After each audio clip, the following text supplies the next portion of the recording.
Hi, I'm Jim. And I'm Peter, and we are Plumper Farms. My dad and I have been doing this for over 28 years, and we are not sure we can do this for another 28. The way the rules and regulations are right now, it is moving in a direction that is not supportive of farming operations where we are opening up to the public, sharing our farm experience. We need regulations that are supportive of businesses like us. This is the consequences when we chose the wrong direction.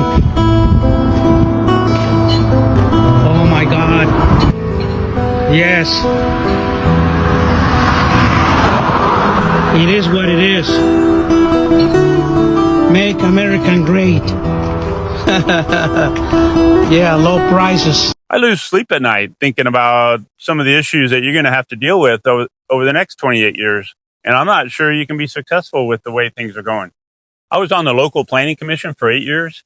And so I understand the land use laws reasonably well. We're not trying to game the system. We're just trying to work with it. We're trying to make some changes that support not only our farm, but farms all across the state. Immigrant farm workers are not showing up on farms in the Rio Grande Valley in Texas, Florida, and California. In Texas, in particular, in the Rio Grande Valley, they produce many crops needed around the country, such as grapefruit, corn, citrus, oranges, all the vegetables, tomatoes, carrots, cabbage, onions are all grown here. And guess what? The undocumented workers are not showing up there. They're not showing up here in Florida, and they're not showing up in California. Now, I can hear you all say, you don't care, you're glad they're getting them. They're breaking the law, number one. They are criminals. They're not criminals. They are violating a civil violation, which is a fine or a penalty. It is not criminal, unlike the felon in the White House. That's a criminal. You will be complaining when you see no fruit, vegetables, and other crops in our grocery stores to eat. You will care when you see the prices escalate even higher. Isn't that the reason y'all supposedly voted for Trump? Because he was going to bring the prices down, and y'all could only complain and complain about everything under Biden. I don't hear y'all complaining about these out of control prices anymore that we continue to see everywhere thanks to Donald Trump. And all the prices that we've seen go up because of the trade deals or no trade deals and the tariffs. Well, guess what? These prices are going up. Thank you, Donald Trump. You and Stephen Miller. Stephen Miller is such a genius. You know, he is the whole reason that we're having this whole problem, because he is so anti-immigrant. And by the way, his family came from Europe. They were persecuted as immigrants. And Elon, I did say Elon. Elon, how do you like hanging out with Stephen's wife? What do you think? Love to hear from my Democrats and my MAGAs, my crazies, my cuckoos, and my burned out light bulbs. What do you all think? Only going to cost us more money, and to accomplish what? This is not a solution. It is the problem. Donald Trump and Stephen Miller are the problem. Hear from my Democrats, my MAGAs, my crazies, my cuckoos, and our burned out light bulbs. Let me know what you think. You like these higher prices and the food shortages you're going to see if this continues, and it's going to continue. They're not going to show up. Do you know where your fruits and vegetables come from? Over 1/3 of U.S. vegetables and also 3/4 of fruits and nuts are grown in California. Did you know that? Well, right now in California, because of all these ICE raids, 70% of workers are gone due to workers being afraid of the ICE raids. 70%.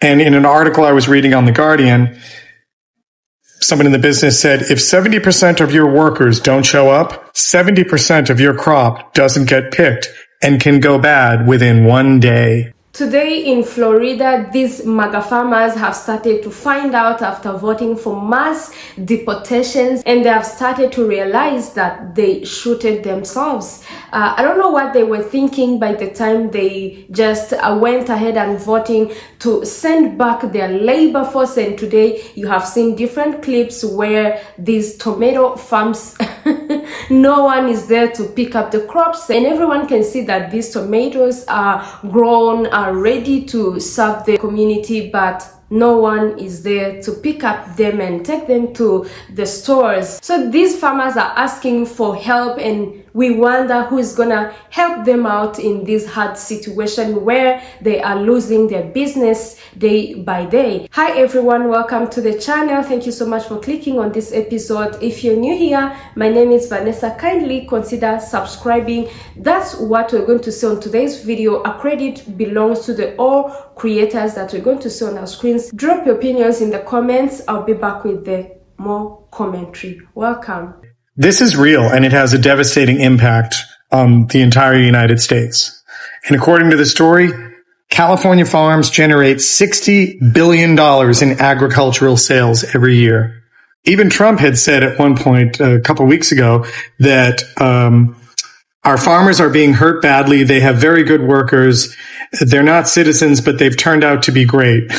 Okay. But then he turned around after he was going to supposedly protect farm workers and restaurant workers and said, no, we're going to continue raids on them too. And right now there's been no policy to change anything. And it's a ripple effect. So this is going to take maybe a couple more weeks, maybe a month, and we are really going to start to notice the prices are going to skyrocket for fruits and vegetables and nuts. And forget the GOP and the MAGA people who are going to say, oh, we'll get our stuff from other countries. No, you won't. And if you do, you're going to pay. And at the end of the day, what part of $60 billion in sales revenue did you not understand? So enjoy your avocados, your apples, your tomatoes, your lettuce, your corn, your watermelon, because in the coming weeks, you're either going to have none or they're going to cost so much money, a lot of people will just not be able to afford buying them. A serious question. If there are no migrant workers in the carpet farms or small farms, who's picking all of the fruits and vegetables? No one. It's rotting on the ground. Who's at the carpet farms tending to the chickens and tending to the cows and tending to horses?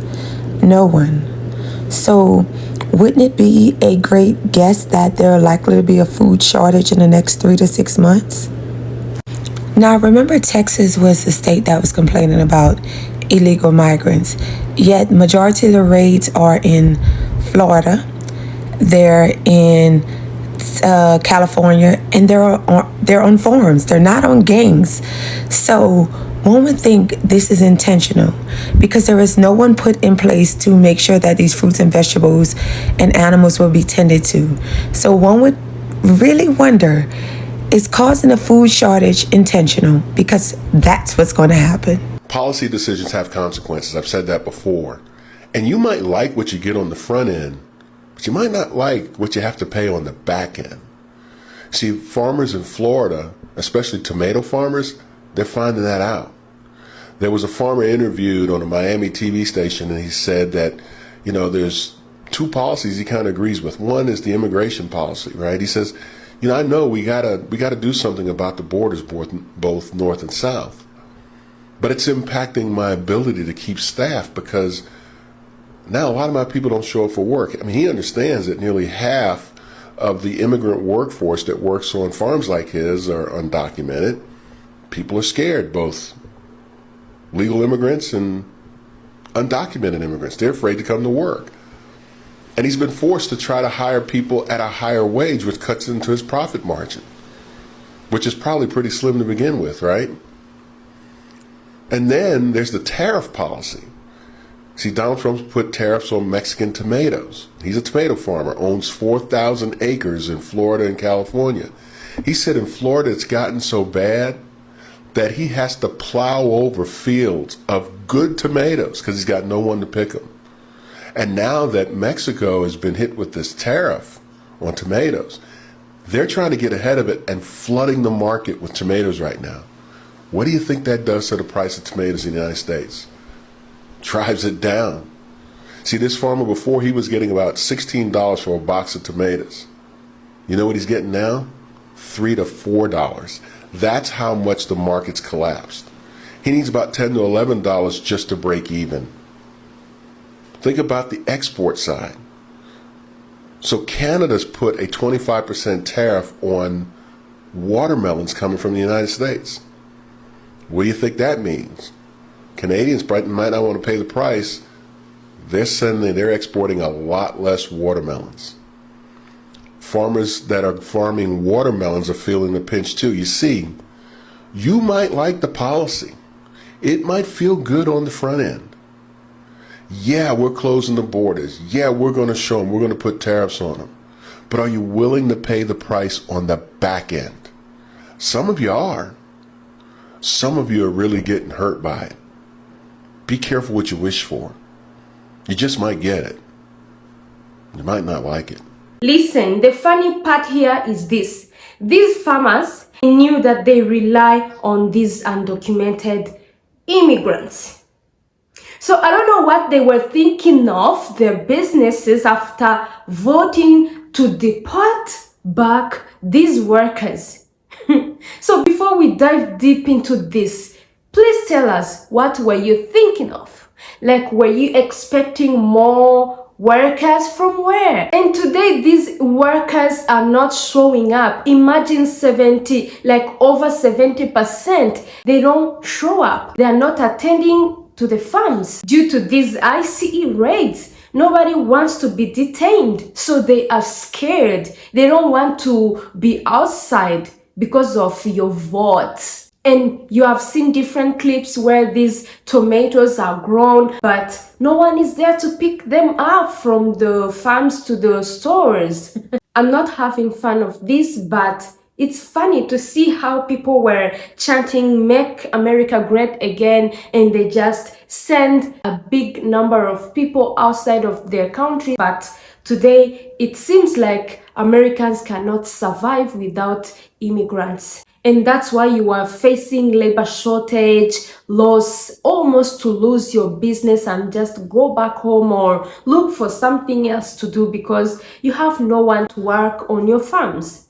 And I think we all know how these veggies don't last long unless they have someone to take care of. So if no one is going to help these farmers, how do you think you're gonna handle this challenge? If you have no veggies, if you have no fruits in the stores and you don't want to go and work on these farms, do you think America is getting great as you've been chanting or as you wished? No, you're the one who is supposed to work on this and just bring up your country, not just these undocumented immigrants. I know Americans, you're gonna see how these immigrants meant something very big in your life. And after supporting Trump's policies, all those tariffs, you're starting to pay all those mistakes. Yes, nobody else is going to be affected by what you've done. Let's leave this orange man because he's just enjoying his office. But what about population?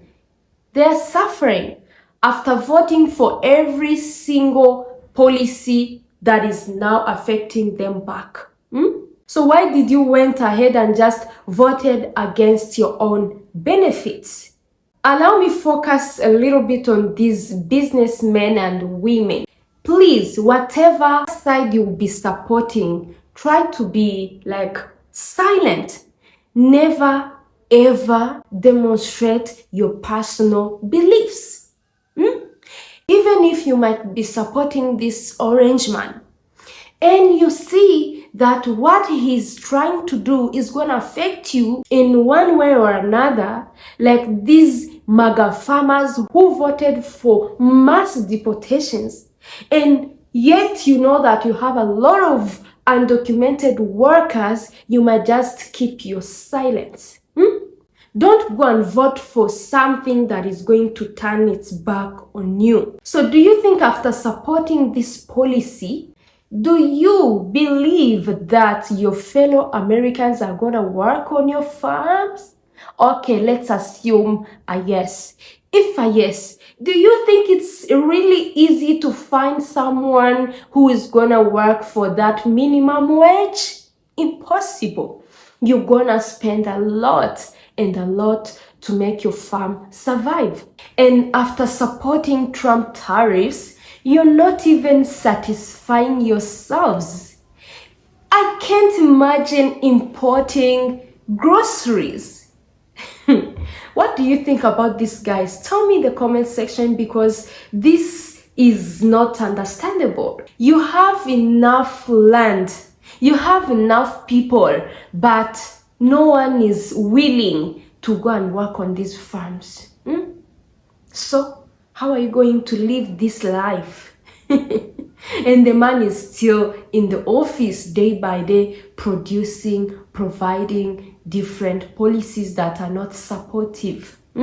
If you remember, we saw a dad and his son who were asking for help. They were talking about their farm, saying that they don't know if under this administration their farm is going to last other more 28 years. Because what I was saying, this administration is not providing or trying to support American citizens. So let me stop by here. Thank you so much for watching till the end. I always appreciate your support to my channel. If you haven't yet subscribed, kindly subscribe for more videos that are educative, and I'm not done telling stories that matters, and we have to react and share different ideas on what is happening. See you in the next episode. Bye.